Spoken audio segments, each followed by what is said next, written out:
Ya, Assalamualaikum warahmatullahi wabarakatuh. Perkenalkan, nama saya Muhammad Herwindra Berlian dari perwakilan PT Semen Indonesia Group atau SIG ya. Jadi kali ini saya akan membahas tentang knowledge atau ilmu baru, di mana ilmu ini dikenal dengan konsep design thinking ya. Design thinking sendiri merupakan sebuah konsep gitu ya yang dikenal di tahun 2008, dan waktu itu diposting oleh di Harvard Business Review oleh konsultan terkemuka IDEO ya di Amerika Serikat, di mana design thinking ini merupakan sebuah pilar atau konsep gitu ya, di mana merupakan sebuah pendekatan inovatif untuk memecahkan permasalahan di dalam dunia bisnis. Design thinking ini juga sudah digunakan di banyak perusahaan ya, digunakan untuk mengembangkan produk, layanan, proses kerja, dan juga model bisnis gitu. Dan design thinking ini fokusnya adalah mengedepankan aspek sebuah kepuasan customer menjadi prioritas nomor satu ya.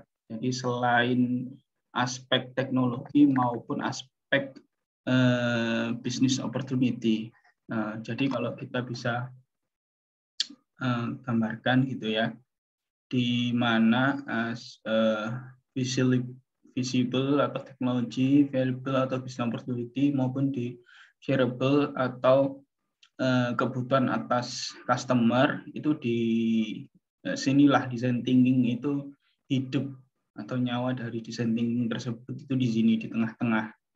Dan aspek yang diutamakan merupakan aspek tentang human centered design gitu ya, untuk prioritasnya.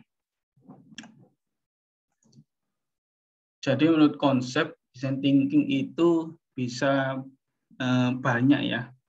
Kita biasa sebut juga ada konsep 3E gitu ya. Empathy, expansive thinking, eksperimen, dan ada 5 tahapan juga gitu ya. Nah, kalau saya menjelaskan satu persatu tentang empathy, di mana empathy ini itu kita selaku design thinker itu mengempati atau merasakan akan kebutuhan dari customer tersebut. Apa sih kebutuhannya customer gitu kan? Apa yang paling dibutuhkan gitu. Lalu ada expansive thinking ya. Expansive thinking ini kita mengenerate atau menghasilkan sebuah ide-ide.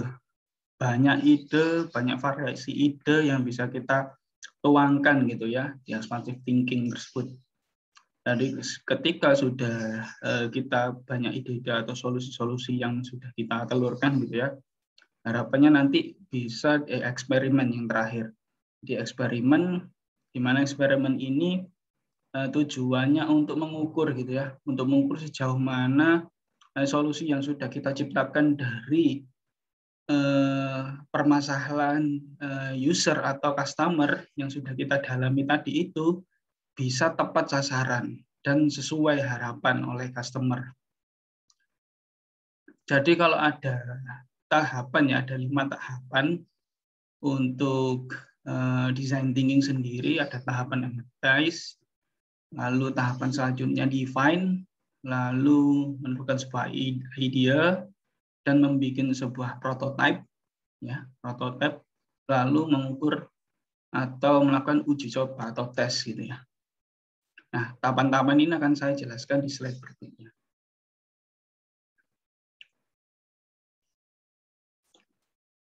Nah, mulai dari empathize ya. Nah, why? Mengapa? Kenapa kita perlu melakukan empati gitu ya? Yang seperti saya bicara di slide sebelumnya, sebagai seorang desainer itu memang masalah yang kita coba selesaikan ya. Sering kali bukanlah masalah kita sendiri gitu ya, melainkan masalah sekelompok orang tertentu atau user gitu ya, bisa kita sebut user, ketika membuat desain penting untuk memahami diri mereka, diri si user atau customer tersebut, dan apa yang penting bagi mereka, apa yang mereka butuhkan, seperti itu. Jadi kalau bisa kita gambarkan dalam diagram empati itu fokus terhadap manusianya atau human-nya. Dimana kalau coba saya klasifikasikan itu ada observe, engage, dan immerse. Ya, jadi amati, terlibat, dan merasakan langsung.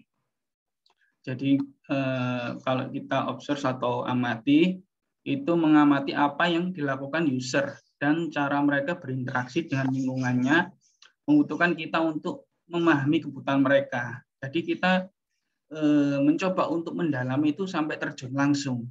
Misal di sebuah contoh kasus di perusahaan gitu ya, itu terjun langsung di unit kerjanya atau bagian sub unit kerjanya, seperti itu, untuk menggali apa yang sekiranya menjadi problem di dalam user tersebut, di dalam bisnis proses perusahaan. Dan engage atau terlibat. Nah, terlibat itu dengan orang yang secara langsung ya, usernya secara langsung dapat membantu dalam mengungkapkan ya cara berpikir dan nilai-nilai mereka pegang.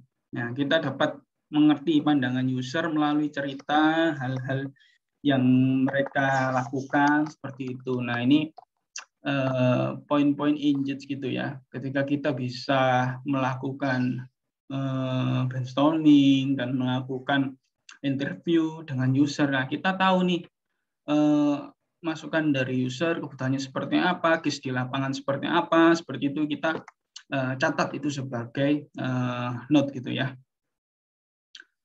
Lalu immerse atau rasakan langsung. Nah, setelah mengamati lalu melibatkan diri dengan lingkungan user. Nah, ini penting untuk merasakan langsung pengalaman user. Ya, perlu diciptakan. Nah, pengalaman tersebut itu agar kita bisa merasakan nih secara real yang dialami oleh user itu seperti apa. Ketika kita sudah bisa menempatkan diri kita sebagai user gitu ya. Oh, ternyata bisnis proses ini sangatlah panjang atau tidak simpel gitu ya. Nah, kita coba untuk gimana sih pola berpikir untuk mensimplifikasi tersebut. Nah, ini kan akhirnya timbul-timbul ide, timbul-timbul sebuah gagasan yang bisa simplifikasi dari bisnis proses yang bermasalah tersebut, seperti itu. Nah, ini yang poin empathize, yang poin yang nomor 1, yang di mana ini adalah fundamental poinnya design thinking sendiri. Nah, selanjutnya poin terkait define ya. Nah, define sendiri itu intinya adalah menentukan sebuah permasalahan, gitu ya. Ketika kita tadi sudah melakukan empathize ya dengan user, dengan customer gitu ya. Nah, kita menentukan nih masalah-masalah apa saja, kita catat itu semua di log gitu ya. Terus lalu kalau kita bisa klasifikasikan ada 2 ya. Setelah kita menentukan permasalahan itu fokus pada user spesifikasi atau kebutuhan spesifikasi dari user. Dari masalah tersebut kita bisa split lagi nih, fokus masalah atau spesifikasinya seperti apa gitu. Lalu kita split juga berdasarkan insight dan kebutuhan atas user. Jadi di mana define ini kuncinya untuk menentukan sebuah mapping atas permasalahan dan definisi dari permasalahan tersebut itu bisa dikotak-kotakkan ya, atau bisa diklasifikasikan tergantung dari kebutuhan user juga. Seperti itu.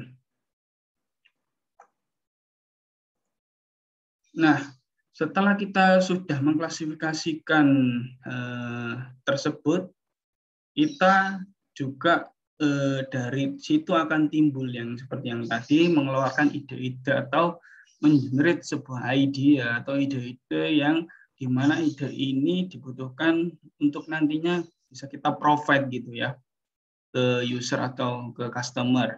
Nah, gimana sih cara untuk mengenerate sebuah idea gitu ya. Ada beberapa cara yang saya tahu itu membuat prototype, membuat mind map, membuat sketsa, dan melakukan brainstorming ya, tentunya dengan user gitu ya. Ketika membuat ide, pastinya langkah-langkah ini yang akan kita butuhkan untuk mewujudkan nantinya sebuah prototype. Jadi membuat prototype, membuat mind map, dan membuat sketsa maupun brainstorm. Nah, ketika ide-ide ini sudah kita jadikan dan wujudkan gitu ya, tentunya ide-ide tidak hanya di kepala saja, kita pasti tulis gitu ya. Kita tulis di backlog gitu ya. Kalau kita mengenal dengan istilah agility Scrum, nah konsep Scrum hampir sama seperti design thinking ya, tapi secara praktis memang di Scrum juga menentukan sebuah backlog dan penentuan yang akan to-do-nya atau yang akan dijalankan di setiap sprint-nya gitu ya. Nah, baru ketika sudah ditampung di backlog atau di proses idea tadi dan sudah dijadikan beberapa to-do tadi, ya kita sekarang langkahnya membuat prototipe itu sendiri. Nah, dari menghasilkan ide-ide yang sudah dikumpulkan banyak tadi, nah kita saring ke tadi, lalu kita dapat membuat catatan dulu ya di catatan post-it itu, yang kertas itu ya, tempel-tempel di tembok gitu ya. Nah, itu sebenarnya kalau di software, di aplikasi juga sudah ada itu ya, seperti Kanban project atau Kanban produk. Nah, itu seperti Trello, terus GitLab. Nah, itu sudah bisa kita bisa implementasikan di situ tanpa harus menggunakan postcard-postcardnya. Tapi tidak masalah kalau di perusahaan menggunakan postcard. Lalu juga kita lakukan kegiatan role play. Nah, role play di sini itu bertindak sebagai role play-nya nih. Oh, sebagai product owner atas solusi tersebut, atau sebagai developer, atau sebagai desainer gitu kan, UI UX designer. Nah, kita tentukan objeknya dan bahkan kita bisa membuat storyboard. Nah, storyboard ini untuk story log-nya ya. Ketika kita membuat sebuah ide dan akan mengimplementasikan story-nya seperti apa sih gitu. Nah, itu akan diimplementasikan sebuah produk atau sebuah solusi. Nah, kalau sudah bikin seperti itu, sudah jadi prototipenya. Nah, ini yang langkah terakhir, di mana tahapan tes itu merupakan sebuah peluang ya untuk memperbaiki solusi kita dan membuat lebih baik lagi. Tahapan ini memang dilakukan secara berulang, jadi iterasi ya, sampai kita mendapatkan hasil yang terbaik. Nah, di mana kenapa kok perlu melakukan tes? Nah, itu satu, untuk memperbaiki prototipe dan solusi. Yang kedua, mempelajari user lebih dalam lagi, insight dari user. Lalu juga mengetes dan memperbaiki pernyataan yang salah gitu ya. Ketika misalnya statement ini dilemparkan atau feedback dari user itu, oh tidak seperti ini di lapangan, nah itu kita bisa perbaiki di situ. Jadi antara ide yang sudah diimplementasikan menjadi prototipe dan akhirnya prototipe itulah menjadi fungsi untuk menggambarkan secara mendekati real gitu ya ke hadapan user atau customer. Ini loh yang mungkin akan bisa menjadi solusi dari permasalahan user tersebut. Nah, ini yang akan nantinya bisa diuji seperti itu. Nah, summary dari design thinking kali ini itu adalah pertama, design thinking mempunyai 5 tahapan yang fundamental tadi ya, mulai dari empathy, define, idea, prototype, dan test. Lalu juga desain atau tahapan tersebut itu tidak harus berurutan sebenarnya. Tapi juga bisa secara simultan atau dapat diulang. Nah, pengulangan yang inilah yang mendasar design thinking itu sebenarnya. Jadi kita kalau sudah melakukan uji atau tes terhadap solusi kita yang sudah dibuatkan prototipe tadi, kita bisa mengulang lagi ke pembikinan idea atau mendefine berulang atau kembali ke depan ke belakang lagi atau empati kepada user gitu ya. Nah, ini yang konsep design thinking secara fundamental. Jadi kalau di perusahaan itu saya yang sangat cocok ya untuk menerapkan untuk membangun sebuah product as a software as a service. Nah, kebetulan di perusahaan saya gitu ya, perusahaan saya bergerak di bidang IT dan mensupport customer gitu ya untuk kebutuhan IT-nya gitu ya. Jadi di mana produk ini harapannya untuk bisa menjawab kebutuhan customer itu tersebut. Nah, dan kalau untuk kebutuhan unit kerja, saya sendiri kebetulan juga di posisi sekarang adalah sales gitu ya, sebagai solution architect. Nah, juga ini design thinking lah sangat melakukan design thinking ini sangat cocok untuk diterapkan ya sebagai propose best practice solution untuk ditawarkan ke customer. Jadi sebelum ditawarkan ke customer, tahapan-tahapan inilah yang cocok banget untuk bisa diimplementasikan gitu ya. Karena bahwasanya ketika kita menawarkan dulu kepada customer, kita harus mendalami dulu nih konsep empati, define, idea, prototyping, lalu tes. Nah, ini ya yang membuat user atau customer tertarik akan bekerja sama dengan perusahaan kita gitu ya tentunya, dan akan menjadi customer yang loyal gitu terhadap perusahaan kita. Dimana kalau kita mendalami design thinking yang intinya adalah human centered design atau HCD itu ya, itu pastinya akan memprioritaskan kebutuhan customer tersebut. Oke, terima kasih. Itu yang bisa saya videokan untuk summarize dari program pembelajaran DLI ya, dari Digiland dari BUMN. Terima kasih. Wassalamualaikum warahmatullahi wabarakatuh.